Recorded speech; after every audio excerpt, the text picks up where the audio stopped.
A very good morning to all of you, my friend. Welcome back to our YouTube channel tricky teachers. दोस्तों देखिए, पिछली class में हमने देखा था कि किस तरह से हमें क्या करना था, केमिकल रिएक्शन को क्या था, केमिकल इक्वेशन को बैलेंस करना था। और दोस्तों उसमें हमने रिएक्टेंट क्या होता है, प्रोडक्ट क्या होता है और बहुत सारी डेफिनेशंस को देखा। ठीक है दोस्तों, अब आगे देखते हैं हम कि टाइप्स ऑफ केमिकल रिएक्शन, कि केमिकल रिएक्शन किस तरह के होते हैं, किस तरीके की होती हैं और कितने प्रकार की होती हैं। इन सभी में हम देखेंगे दोस्तों, प्रैक्टिकल भी बताएंगे किस तरह से इनका प्रैक्टिकली हम इनको देख सकते हैं कि कौन सी रिएक्शन किस तरह की होती है। दोस्तों उससे पहले आपको सभी चीज़ मैंने बता चुका हूँ कि आपको 1 से लेकर 20 तक के एलिमेंट पता होने चाहिए, जो मैंने पिछली जो हमारी प्ले लिस्ट में उसमें बता दिए हैं। बहुत ही आसान तरीके से बताया गया है कि 1 से लेकर 20 तक एलिमेंट किस तरह से याद करने हैं। अगर आप 10th क्लास में हैं तो दोस्तों आपको 1 से लेकर 20 तक के एलिमेंट याद होने कंपलसरी है। ठीक है दोस्तों, अब आगे चलते हैं। अगर इसमें और दूसरी बात ये कि किस तरह से इनका नाम लिखा जाता है, नामांकन किया जाता है। ठीक है, जैसे NaCl है तो इसको सोडियम क्लोराइड क्यों बोला गया, या CaSO4 लिखा गया है तो इसको सोडियम, इसको कैल्शियम सल्फेट क्यों बोला गया। इस तरह से इनका नामांकन, किस तरह से इनका नाम रखा जाता है, वो भी हमने एक पीछे वीडियो बना दी है, उसको भी आप देख सकते हैं। बहुत ही आसान तरीके से बता दी गई है, या इनको बैलेंस करना भी बताया गया है दोस्तों, और एक अलग से वीडियो भी बना दी गई है क्या, कि किस तरह से इनको बैलेंस करना है।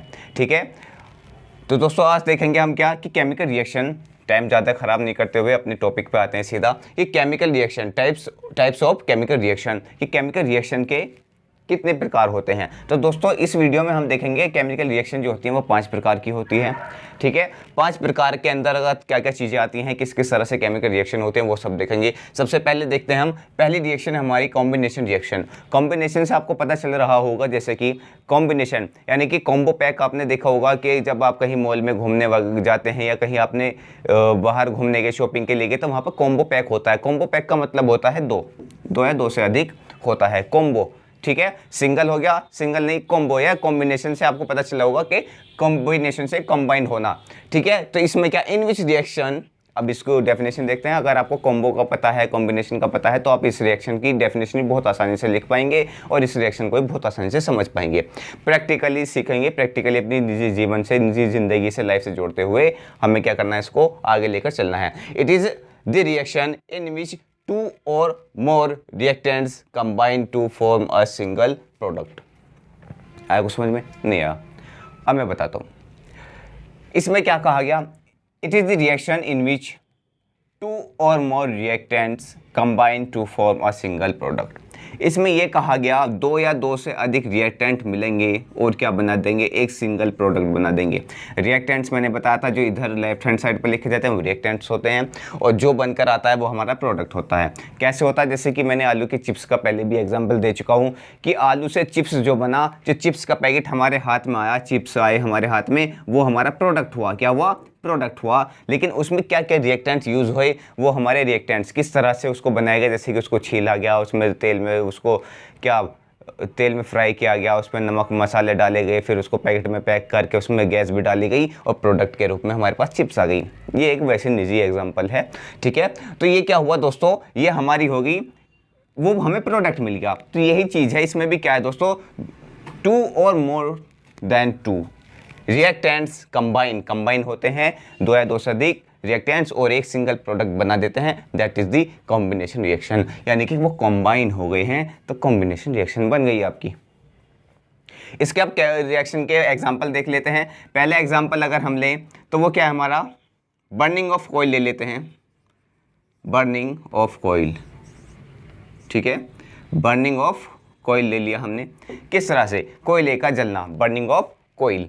ठीक है, बर्निंग ऑफ कोयल, जैसे क्या, कार्बन होता है हमारा कोयला, प्लस अगर कोई चीज़ जलती है, बर्न होती है, तो वो ऑक्सीजन की प्रेजेंस में होती है, ऑक्सीजन ही उसमें लेंगे। अगर हमने कहा किसी कार्बन को जलाएं या क्या कोयल को जलाएं तो वो O2 ही लिखेंगे जलाने के लिए। ठीक है, प्लस कार्बन प्लस O2, और ये क्या, CO2 बन जाता है, यानी कि इसमें से कार्बन डाइऑक्साइड गैस निकल जाती है।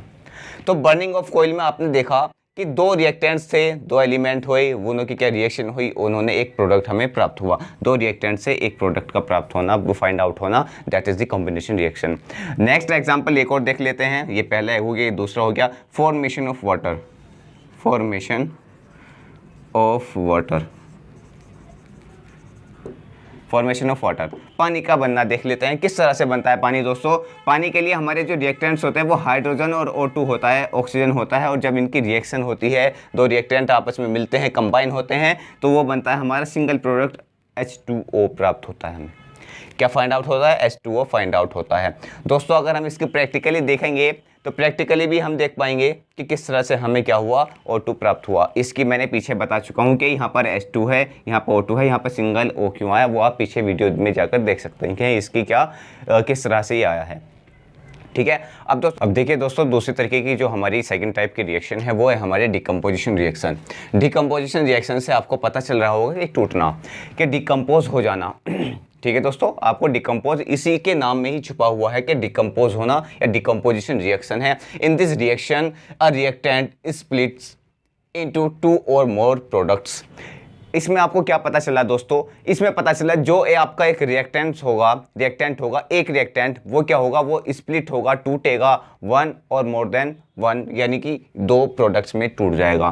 किस तरह से? जैसे कि हमारा कोई ए रिएक्टेंट है, ये स्प्लिट होगा किस में, बी और सी में, इस तरह से 2 में क्या हो जाएगा, 2 प्रोडक्ट में ये टूट जाएगा। इसी को हम बोलते हैं क्या, डिकम्पोजिशन रिएक्शन। देखिए दोस्तों, इसका एग्जाम्पल देखते हैं, क्योंकि डिकम्पोजिशन रिएक्शन जो है वो 3 तरह की होती है। किस किस तरह की होती है डिकम्पोजिशन, किस किस तरह से होता है हमारा? एक होता है थर्मल डिकम्पोजिशन, एक होता है इलेक्ट्रोलाइटिक डिकम्पोजिशन, और तीसरा होता है हमारा फोटोलाइटिक डिकम्पोजिशन। इनकी डेफिनेशन को याद करना बहुत मुश्किल नहीं, बहुत ही आसान काम है। इन्हीं के नाम में मैंने आपको बताया, इन्हीं के नाम में इनकी डेफिनेशन छुपी होती है। जैसे कि आपका है थर्मल डिकम्पोजिशन, थर्मल। ठीक है, इन दिस रिएक्शन, थर्मल से आपको पता चल गया, आपको हीटिंग वाला, हीटिंग का कोई काम होगा इसमें, थर्मल थेरेपी नहीं होती है इस तरह की। ठीक है, तो आगे चलते हैं। इन this reaction decomposition is carried out by heating. तो ये आपका हो गया थर्मल डिकम्पोजिशन, यानी कि कोई भी अगर आपकी रिएक्शन हीटिंग के द्वारा कराई जा रही है, हीटिंग के द्वारा कोई भी एक रिएक्टेंट को एक से अधिक प्रोडक्ट में चेंज किया जा रहा है, तो वह क्या है आपके दोस्तों, वही आपकी क्या, थर्मल डिकम्पोजिशन रिएक्शन है। इसका एग्जाम्पल देखिए आप, एग्जाम्पल क्या है दोस्तों, किस तरह से हम इसकी रिएक्शन दिखा सकते हैं थर्मल की। क्या, कैल्शियम कार्बोनेट ले लेते हैं, CaCO3, ये हमने ले लिया, कैल्शियम कार्बोनेट ले लिया। हीटिंग करेंगे, इसको क्या करेंगे हम, हीट करेंगे। तो हीटिंग, अगर आपको जो दोस्तों जिस भी माध्यम से, जिस भी मीडियम में क्या रिएक्शन हुई है, उसको उसके ऊपर एरो के ऊपर लिख देते हैं, हीटिंग से हुई है, किस चीज़ से हुई है वो उसके ऊपर लिख दिया जाता है। कैल्शियम कार्बोनेट को जब हीट किया तो दोस्तों ये 2 प्रोडक्ट में चेंज होता है, CaO और CO2, कार्बन डाइऑक्साइड, जिसमें से क्या गैस निकल जाती है। तो ये दोस्तों एक रिएक्टेंट का 2 प्रोडक्ट में टूटना, यही हमारा हीटिंग के द्वारा, हीटिंग के माध्यम से क्या हुआ, by heating, carried out by heating. तो ये क्या हुआ दोस्तों, हमारी थर्मल डिकम्पोजिशन हुआ। क्या हुआ, thermal decomposition reaction is carried, in this reaction decomposition is carried out by heating. ये आपको समझ में आ गया। अब आगे चलते हैं दोस्तों, इलेक्ट्रोलाइटिक। इलेक्ट्रो से आपको पता चला कि इलेक्ट्रिसिटी का कुछ इसमें खेल होगा, रोल जरूर होगा इलेक्ट्रिसिटी का, कुछ तो गड़बड़ है। ठीक है, आगे चलते हैं। इन दिस रिएक्शन, इसकी डेफिनेशन याद करने की जरूरत नहीं है आपको, जैसे ये है ना, इसी में बस आपको क्या करना है, जैसे इन this reaction decomposition is carried out by, यहाँ हीटिंग है, बाई पासिंग इलेक्ट्रिसिटी। इसकी क्या हो जाएगी, सारी डेफिनेशन ऐसे लिखेंगे, बस यहाँ लिख देंगे पासिंग इलेक्ट्रिसिटी, बस ये आपकी क्या होगी, इसकी पासिंग इलेक्ट्रिसिटी हो जाएगी। आप समझ लेना, पासिंग इलेक्ट्रिसिटी मैंने लिखा है वो। ठीक है, क्या, इन this reaction decomposition is carried out by, यहाँ हीटिंग था, यहाँ हो जाएगा पासिंग इलेक्ट्रिसिटी। यानी कि कोई भी अगर आपकी किस तरह से रिएक्शन कराई जा रही है, डिकम्पोजिशन किस तरह से किया जा रहा है, इलेक्ट्रिसिटी पास कराने के द्वारा, इलेक्ट्रिसिटी पास कराकर कोई क्या डिकम्पोजिशन किया जा रहा है। एक डिकम्पोजिशन का मतलब एक रिएक्टेंट को एक या एक से अधिक प्रोडक्ट में अगर तोड़ा जा रहा है इलेक्ट्रिसिटी पास कराकर, तो वो डिकम्पोजिशन हुआ आपका इलेक्ट्रोलाइटिक डिकम्पोजिशन। इसके एग्जाम्पल देख लीजिए, क्या है, जैसे H2O है, पानी है आपका, इसमें हमने क्या करा दोस्तों, इलेक्ट्रिसिटी, यहाँ लिख देंगे इलेक्ट्रिसिटी पास कराई, और ये क्या हुआ, H2 + O2 में क्या हुआ दोस्तों, ये टूट गया। इसने क्या प्रोडक्ट बना दिए, 2 प्रोडक्ट बना दिए, हाइड्रोजन और ऑक्सीजन गैस इसमें से निकल गई। और जब आपको दोस्तों, आप इसको प्रैक्टिकली देखेंगे कि दो डायोड लगाकर किस तरह से इसका क्या प्रैक्टिकली करा जाता है, तो इसमें आप देखेंगे कि इस तरह से होता है, ये ऐसे लग जाएगा, ये आप देखना प्रैक्टिकली आपकी बुक में भी होगा। तो आप इसमें देखेंगे दोस्तों, जब इलेक्ट्रिसिटी पास करी जाएगी तो यहाँ पर जो होगा हाइड्रोजन वो दुगना होगा, हाइड्रोजन दुगना होगा ऑक्सीजन की तुलना में, इन कंपेरिजन ऑफ ऑक्सीजन। अगर ऑक्सीजन 1 है तो हाइड्रोजन की मात्रा 2 होगी, क्योंकि दोस्तों यही इसका क्या है, यही इसकी बैलेंस रिएक्शन है। इस तरह से ये बैलेंस होती है रिएक्शन। और इसमें क्या आपको पता चलेगा प्रैक्टिकली जब आप देखेंगे कि जो गैस होगी वो हाइड्रोजन दुगनी होगी, और अगर हाइड्रोजन दुगनी होगी और ऑक्सीजन क्या होगी आपकी कम होगी, तो उसकी दोगुनी आपकी हाइड्रोजन उसमें से निकलेगी। ठीक है, ये आपको इलेक्ट्रिसिटी पता चल गया। इसी तरह से अब अगर आप देखें फोटोलाइटिक डिकम्पोजिशन, फोटोलाइटिक जैसे फोटोसिंथेसिस नहीं होता प्रकाश, इसमें आपको सनलाइट का कुछ पता आ रहा होगा, फोटोसिंथेसिस से आपको पता चला होगा सनलाइट का कुछ खेल है इसके अंदर। तो इसमें क्या करना है दोस्तों, इसमें क्या डेफिनेशन बहुत आसान है। इन this reaction decomposition is carried out by यहां तक लिख रहे हैं, कैरिड आउट बाई सनलाइट। क्या? सनलाइट के द्वारा जो हमारा डिकम्पोजिशन होगा वो हमारा होगा कौन सा डिकम्पोजिशन? Photolytic decomposition.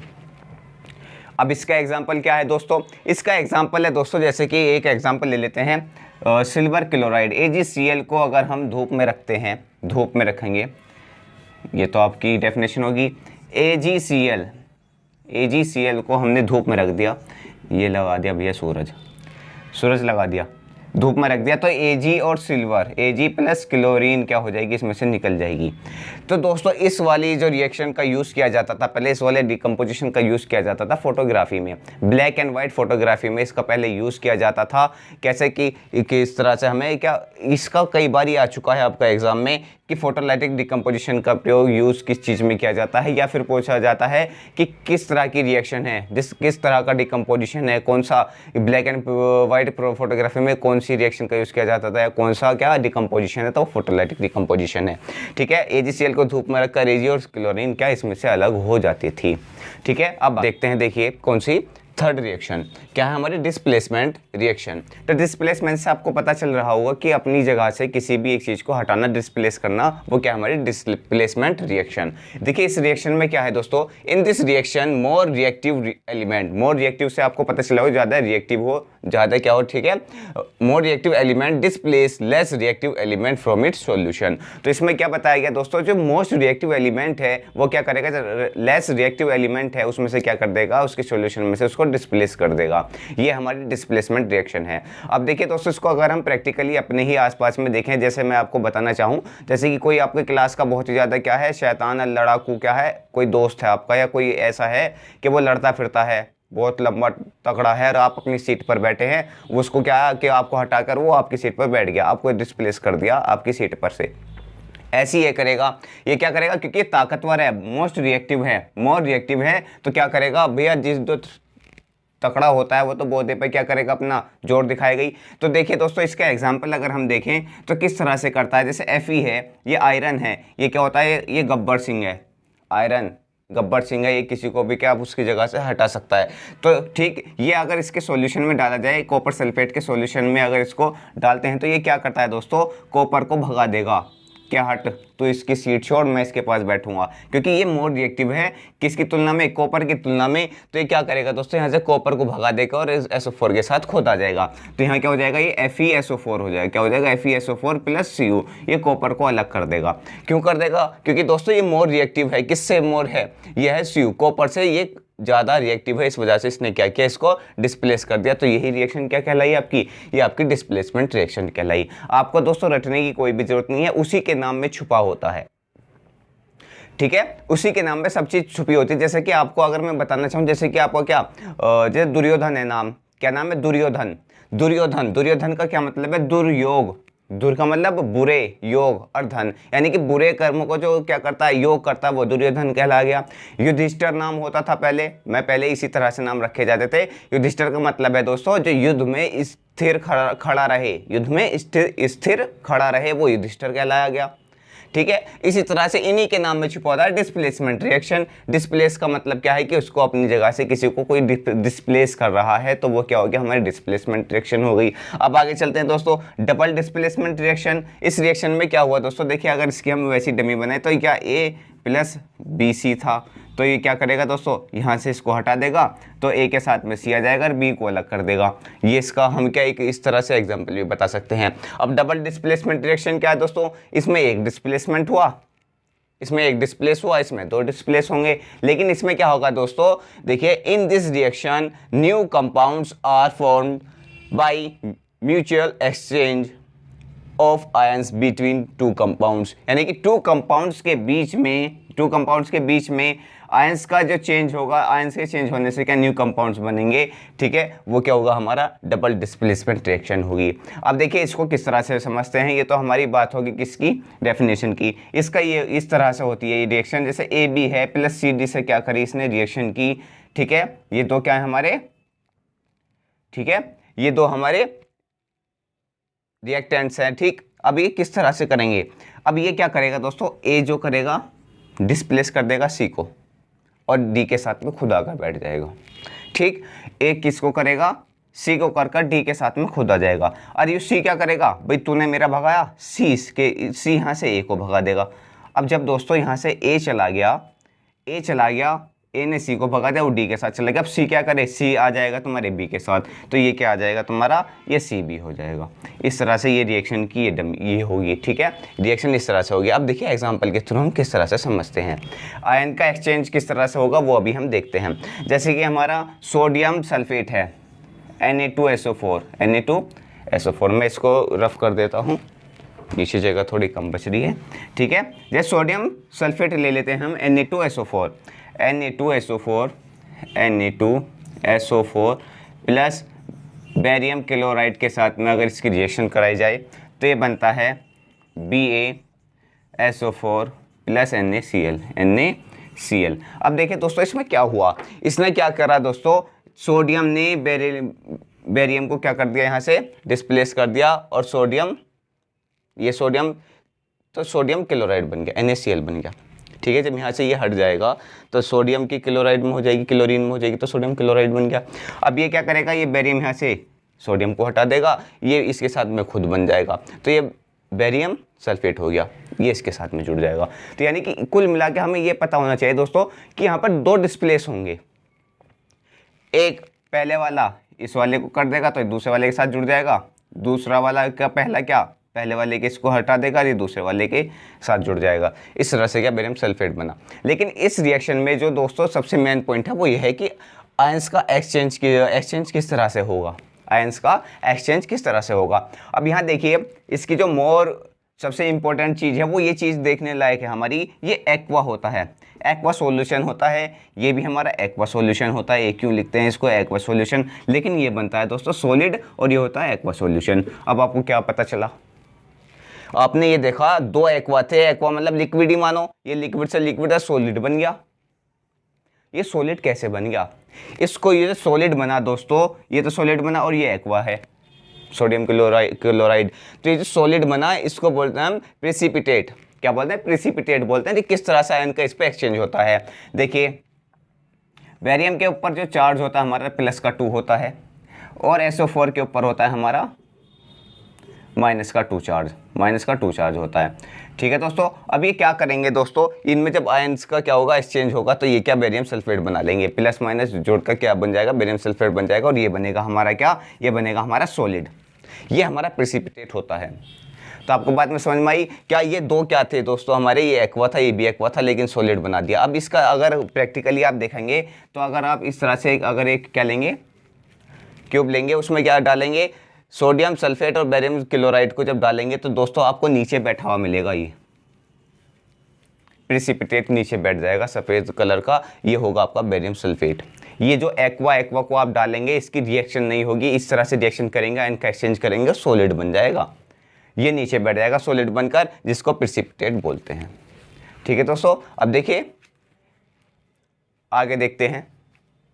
तो दोस्तों देखिए केमिकल रिएक्शन का 5th पार्ट है हमारा क्या, ऑक्सीडेशन एंड रिडक्शन। ये बहुत ही अच्छा, और आपको इसको पढ़ने में भी और लिखने में भी बहुत ही मज़ा आएगा। क्या ऑक्सीडेशन एंड रिडक्शन क्या होता है, ऑक्सीडेशन क्या होता है दोस्तों, addition of oxygen to a substance और removal of hydrogen from substance. इसमें क्या है दोस्तों कि अगर कोई भी आपका सब्सटेंस है, उसमें अगर क्या है सब्सटेंस है, उसमें अगर क्या हो रहा है दोस्तों, एडिशन ऑफ ऑक्सीजन ऐड हो रही है, तो भी आपका क्या होगा, ऑक्सीडेशन होगा। ऑक्सीडेशन, ठीक। या अगर दूसरी कंडीशन इसकी ये होती है कि अगर उसमें से हाइड्रोजन क्या हो रही है, रिमूव हो रही है, तो भी आपका क्या होगा, आपका ऑक्सीडेशन होगा। ये आपको बात समझ में आई ऑक्सीडेशन की। रिडक्शन की क्या है दोस्तों, रिडक्शन इससे बिल्कुल उल्टा है। अगर क्या होगा, oxygen removal of oxygen from a substance और addition of hydrogen to a substance. आई बात समझ में कुछ नहीं आई? देखिए, अगर इसमें ऐड होगा ऑक्सीजन तो ऑक्सीडेशन होगा, अगर इसमें से रिमूव होगा ऑक्सीजन तो रिडक्शन होगा, अगर इसमें हाइड्रोजन क्या होगा, रिमूव होगा, हाइड्रोजन इसमें से हट जाएगा तो आपका ऑक्सीडेशन होगा, अगर हाइड्रोजन जुड़ेगा तो क्या होगा, आपका रिडक्शन होगा। नहीं आई? देखिए, अब इसको एग्जाम्पल के थ्रू समझते हैं। देखिए किस तरह से, जैसे हमने एग्जाम्पल ले लिया Cu में, अगर हमने क्या करा, O2 की रिएक्शन कराई तो CuO बन गया। क्या बन गया? CuO, ठीक है, CuO बन गया, कॉपर ऑक्साइड, ठीक है। Addition of oxygen to a substances एक कंडीशन, और removal of hydrogen from a substance, या तो ऑक्सीजन जुड़े ऐड हो या फिर क्या हाइड्रोजन का रिमूव हो, तो वो क्या कहलाएगी, कंडीशन हमारी ऑक्सीडेशन रिएक्शन कहलाएगी। अब इसमें देखिए, ये Cu था, सिंगल था, जैसे इसकी रिएक्शन हुई तो Cu से ये क्या हो गया, CuO हो गया। तो इसमें क्या हुआ, addition of oxygen, addition of oxygen की कंडीशन हमारी किस में है, ये हमारी O से देखिए इसको याद करने का तरीका, ऑक्सीडेशन है तो यानी कि O, ऐड होना ऑक्सीजन का, जिसमें शुरू में पहला आ जाएगा आपका ऑक्सीजन, यानी कि ऐड होगी तो ऑक्सीडेशन होगा, ठीक। और दूसरी क्या कंडीशन बची, क्या अगर ऑक्सीजन ऐड नहीं हो रही है, ऑक्सीजन हट रही है, रिमूव हो रही है, तो वो क्या, आपको रिडक्शन हो गया। तो इसमें ऑक्सीजन ऐड हुई तो ऑक्सीजन का ऐड होना क्या हो गया, ये ऑक्सीडेशन होगी। कौन सी रिएक्शन होगी, ऑक्सीडेशन रिएक्शन होगी। क्या होगी, ऑक्सीडेशन रिएक्शन। क्यों? क्योंकि इसमें ऑक्सीजन का क्या हो गया, ऐड हो गई, ठीक है। अब देखिए दोस्तों, दूसरा एग्जांपल देख लेते हैं। अगर इसमें क्या होता दोस्तों, ऐसा होता कि इसमें से हाइड्रोजन रिमूव हो जाती तो भी ऑक्सीडेशन होती। अगर इसमें क्या होता दोस्तों, ऑक्सीजन रिमूव होती तो आपका रिडक्शन होता। दूसरा एग्जाम्पल देख लेते हैं, जैसे कि CuO+H2 हाइड्रोजन, ठीक है, इनकी रिएक्शन कराई तो ये क्या बना दोस्तों, आपका Cu+H2O, ठीक, ये आपका बना, ठीक। ये आपकी एक रिएक्शन होगी, ये आपको पता चलेगी कौन सी ऑक्सीडेशन है, ठीक। अब इसमें देखेंगे, Cu था, Cu से क्या बना आपका, CuO से बना गया आपका क्या, CuO है ये आपका CuO से आपका क्या बन गया, Cu बन गया। तो क्या हुआ, रिमूवल ऑफ ऑक्सीजन, ऑक्सीजन यहाँ से रिमूव हो गया, ऑक्सीजन का रिमूव होना क्या कहलाता है, आपका रिडक्शन। तो ये कौन सी होगी, रिडक्शन, ये कौन सी रिएक्शन होगी, रिडक्शन। अब इसी के अंदर दूसरी कंडीशन देखते हैं, भाई ऑक्सीजन तो रिमूव हो गया, हाइड्रोजन भी तो आ रहा है इसमें। अब हमने देखा कि यहाँ से हाइड्रोजन था, लेकिन हाइड्रोजन में क्या हो गया दोस्तों, ऑक्सीजन जुड़ गया। एडिशन ऑफ ऑक्सीजन, ऑक्सीजन किस में ऐड होता है, ये कौन सी रिएक्शन होती है आपकी, ऑक्सीडेशन। अब इसमें क्या, ये हो गया आपकी ऑक्सीडेशन। मैं समझता हूँ दोस्तों, आई होप कि आप समझ पा रहे होंगे कि अगर अगर ऑक्सीजन ऐड होता है तो आपकी कौन सी ऑक्सीडेशन हो गई, ठीक है। अगर ऑक्सीजन को क्या होता है दोस्तों, रिमूव होता है तो आपकी रिडक्शन हो गई। तो दोस्तों जैसे इस ये वाली जो हमारी रिएक्शन है, इसके अंतर्गत क्या हुआ दोस्तों, इसके अंदर रिडक्शन और ऑक्सीडेशन दोनों एक साथ हो रहे हैं। तो दोस्तों ऐसी को क्या बोलते हैं हम, इसको बोलते हैं रिडॉक्स अभिक्रिया, रिडॉक्स रिएक्शन बोलते हैं इसको, रिडॉक्स रिएक्शन। क्या होता है, रिडॉक्स रिएक्शन, इसको याद रखना आप, रिडॉक्स रिएक्शन, ठीक है। यानी रिडक्शन और ऑक्सीडेशन जो एक साथ चलें, एक साथ हों किसी रिएक्शन में, दोनों रिएक्शन, तो वो रिडॉक्स रिएक्शन होती है, ठीक है। दोस्तों आपको ये बात समझ में आई होगी, बहुत ही आसान है। ऑक्सीजन अगर ऐड हो रहा है तो ऑक्सीडेशन हो गया, और दूसरी कंडीशन ऑक्सीजन का ऐड होना या हाइड्रोजन का हटना, तो दोनों बातें सेम साथ साथ चलेंगी। अगर ऑक्सीजन ऐड हो गई तो क्या, हाइड्रोजन हटेगी तो ऑक्सीडेशन होगा। और रिडक्शन, रिडक्शन, आर से रिडक्शन और आर से रिमूव, किस चीज़ का रिमूव होना, ऑक्सीजन का रिमूव होना, तो आपकी रिडक्शन होगी। अगर ऑक्सीजन रिमूव हो रही है तो हाइड्रोजन उसमें जुड़ेगी तो रिडक्शन होगी। अगर दोनों कंडीशन एक साथ चलेंगी तो वो क्या होगा दोस्तों, आपका वो रिडॉक्स रिएक्शन होगी। तो दोस्तों देखिए, अब आगे भी जो हम एक नेक्स्ट वीडियो बनाएंगे उसमें देखेंगे इफेक्ट ऑफ ऑक्सीडेशन रिएक्शन, यानी कि ऑक्सीडेशन रिएक्शन का डेली लाइफ में हमारे क्या होते हैं, इफेक्ट होते हैं, किस तरह से क्या हम हमारा क्या ऑक्सीडेशन का क्या उसमें काम होता है, वो सब चीज़ें हम देखेंगे। जैसे लोहे पर क्या हमारा जंग लग जाता है, वो क्या है, और भी बहुत सारी चीज़ें हम क्या आने वाली वीडियो में देखेंगे। और जो नेक्स्ट वीडियो आएगी उसमें हम क्या थोड़ी सी वो भी देख लेंगे, किस तरह से how to balance a chemical reaction, ठीक है दोस्तों। तो thanks for listening to me patiently, thanks for watching, ठीक है दोस्तों। तो जब तक के लिए अपने क्या करें दोस्तों के साथ हमारे चैनल को लाइक करें, सब्सक्राइब करें और शेयर करें। Thank you.